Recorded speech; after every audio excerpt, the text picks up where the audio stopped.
Hello मेरे champions, आज हम लोग सॉल्व करते हैं एक्सरसाइज 4.2 का question number 5।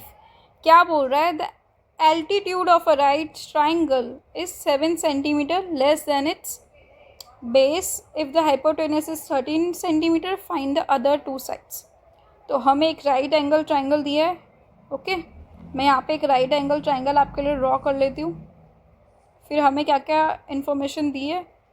Altitude of a right angle triangle is 7 centimetre less than it's base. Hypotenuse हमको दिए 13 सेंटीमीटर, है ना। हमें क्या फाइंड करना है? एल्टीट्यूड फाइंड करना है और बेस फाइंड करना है। ठीक है, राइट एंगल ट्राइंगल का कैसे सॉल्व करेंगे हम लोग? देखो, जैसे राइट एंगल ट्राइंगल आता है हमारे पास एक रिजल्ट तो हमें याद आ ही जाना चाहिए। What is that result? It is about कि जो भी हमारा हाइपो का स्क्वायर है ना, हाइपोटेनियस का स्क्वायर होता है, it is equals to base square plus altitude का स्क्वायर। ओके, ठीक है। उसके पहले हम लोग देख लेते हैं कि अब यहाँ पे एक चीज़ हमको दी है, the altitude of a right angle triangle 7 centimetre less than it's base. तो एक चीज़ को हम लोग एक्स मान लेते हैं। ठीक है, मैं बेस को एक्स ले लेती हूँ। ठीक है, अब दूसरी चीज़ को लोगे तो उल्टा हो जाएगा। ठीक है, 7 मीटर तो एक्स प्लस 7 हो जाएगा। Let the base of the right triangle be x and the altitude of the right triangle be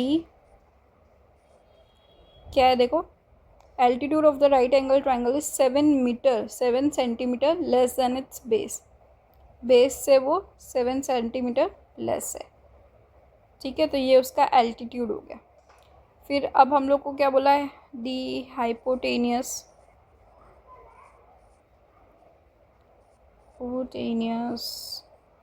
is 13 centimetre by Pythagoras, है ना। ये जो थ्योरम हम लोग अप्लाई करेंगे बाय पाइथागोरस थ्योरम, ना, क्योंकि हमें राइट एंगल ट्राइंगल दिया है तो पाइथागोरस थ्योरम का हमें अप्लाई कर लेना है।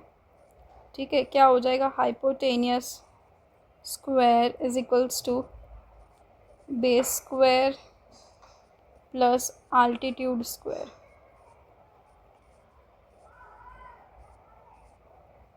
बस अब हाइपोटेनियस तो मेरे को 13 दे दिया है तो 13 का स्क्वायर, बेस मैंने x लिया था ना तो x का स्क्वायर, और ये क्या है मेरे पास? x माइनस 7 का स्क्वायर।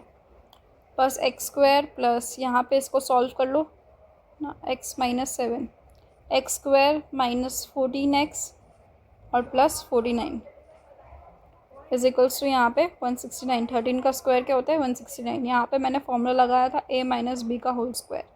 क्या होता है? A square minus 2ab plus B square. ठीक है, उस अकॉर्डिंग इस इक्वेशन को मैंने सॉल्व किया। X square 2x square 14x as it is plus 49 as it is, और वो इस साइड पे आ जाएगा तो 169 इज इक्वल्स टू 0। अब देखो और आगे सॉल्व करो। 2x square minus 14x as it is. अब यहाँ पे माइनस, देखो 9 में से 9 तो 0, 4 है ना, 6 में से 4 तो 2, तो 120। ठीक है, 120 आ जाएगा इज इक्वल्स टू 0।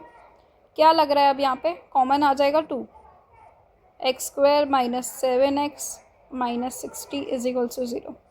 इस इक्वेशन के अकॉर्डिंग मेरे को 60 के फैक्टर्स फाइंड करने, और मुझे है ना माइनस 60 चाहिए और माइनस 7x चाहिए।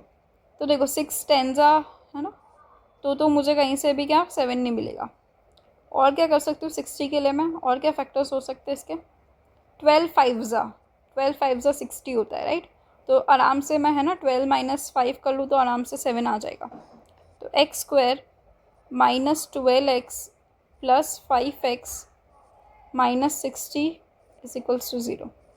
ठीक है, मैंने माइनस का क्यों लिया? क्योंकि मुझे एक्चुअली में माइनस का चाहिए था, बड़ा नंबर, इसलिए। तो बस अब कॉमन ले लो, x माइनस 12 प्लस 5 कॉमन ले लो, x माइनस 12 इक्वल्स टू 0। एक आ गया मेरे पास x plus 5 is equals to 0, एक फैक्टर। दूसरा आ गया मेरे पास x minus 12 is equals to 0। Okay, बस अब x is equals to minus 12 आ जाएगा, मतलब माइनस 5 आ जाएगा, और x इज इक्वल्स टू 12 आ जाएगा। अब देखो, है ना, तो अब बेस है वो कभी भी नेगेटिव तो हो नहीं सकता, तो ये वाले ऑप्शन को हम लोग है ना डिस्कार्ड कर देंगे अब, है ना। सो दी बेस क्या मिल जाएगा, x is equals to 12। Okay, और हमारा जो है ना 12 centimetre. Then the altitude is x minus 7 था, तो 12 माइनस 7 इट इज़ 5 सेंटीमीटर। ठीक है, तो हमारा राइट एंगल ट्रायंगल क्या बना मेरा, इसका बेस मिल गया मुझे 12 और इसका एल्टीट्यूड मिल गया मुझे 5।